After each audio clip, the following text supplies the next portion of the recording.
Sir, ಈ phone tapping ವಿಚಾರ ಸಾಕಷ್ಟು ಸದ್ದು ಮಾಡ್ತಾ ಇದೆ ಸರ್. ಯಾರಾದರೂ ಅಧಿಕೃತವಾಗಿ ದೂರು ಅಥವಾ ಈ ಹೇಳಿಕೆ ಏನಾದರೂ ಕೊಟ್ಟರು? ಇಲ್ಲ, ನಮ್ಗೆ ಯಾರೂ ಕೂಡ, ನನಗೂ ಯಾರು ಕೊಟ್ಟಿಲ್ಲ. ಮತ್ತು ಯಾವುದೇ ಪೊಲೀಸ್ ಸ್ಟೇಷನ್ನಲ್ಲಿ ಕಂಪ್ಲೇಂಟ್ ಮಾದರಿ ಎಲ್ಲೂ ಬಂದಿಲ್ಲ. ನಾನು ಗಮನಿಸಿದೆ, ಅಶೋಕ್ ಅವರು, ಮಾನ್ಯ ವಿರೋಧ ಪಕ್ಷದ ನಾಯಕರು ಕೂಡ ಫೋನ್ ಟ್ಯಾಪ್ ಬಗ್ಗೆ ಮಾತಾಡಿದ್ದಾರೆ. ಆ ರೀತಿ ಯಾವುದು ಕೂಡ ನನ್ನ ಗಮನದಲ್ಲಂತೂ ಖಂಡಿತವಾಗಿ ಇಲ್ಲ.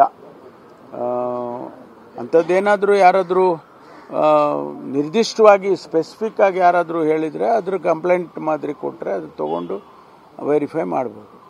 ಸರ್, ಈಗ ರಮ್ಯಾರಾವ್ ಕೇಸಲ್ಲಿ ರಿಪೋರ್ಟ್ ಕೊಡ್ತೀವಿ ಅಂತ ಹೇಳಿದ್ರು. ರಿಪೋರ್ಟ್ ಏನಾದ್ರು ತಲುಪಿದೆಯಾ ಸರ್? ಇಲ್ಲ, ನಮಗೆ ಕೊಟ್ಟಿಲ್ಲ. ಅಂದರೆ ಅವರು ಬಹುಶಃ ಇಂಟರಿಮ್ ಆಗಿ ಏನಾದರೂ ಕೊಟ್ಟಿದ್ದಾರೇನೋ ಮುಖ್ಯಮಂತ್ರಿಗಳಿಗೆ, ಗೊತ್ತಿಲ್ಲ. ಇನ್ನು ಗೊತ್ತಿಲ್ಲ, ನನಗೆ ಮಾಹಿತಿ ಇಲ್ಲ. ಅದು ಚೀಫ್ ಮಿನಿಸ್ಟರ್ಗೆ ಏನಾದರೂ ಕೊಟ್ಟಿದ್ದಾರೇನೋ ಗೊತ್ತಿಲ್ಲ ನನಗೆ.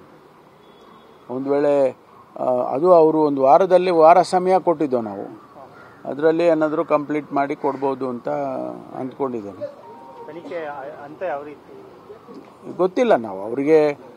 ನಾವು ದಿನನಿತ್ಯ ಚರ್ಚೆ ಮಾಡೋದಿಲ್ಲ. ಅವ್ರಿಗೆ ಕಮಿಟಿ ಮಾಡಿ ಕೊಟ್ಟ ಮೇಲೆ ಅವ್ರಿಗೆ ಒಂದು ವಾರ ಸಮಯ ಕೊಟ್ಟಿದ್ವಿ. ಅಷ್ಟರೊಳಗಡೆ ಅವರು ವರದಿ ಕೊಡಬೇಕು. ಕೊಟ್ಟ ನಂತರ ಗೊತ್ತಾಗುತ್ತೆ. ಒಂದಷ್ಟು ಸಚಿವರನ್ನ ಗೂಢಾಚಾರ ಮಾಡ್ತಾ ಇದ್ದಾರೆ ಅನ್ನುವಂಥದ್ದು.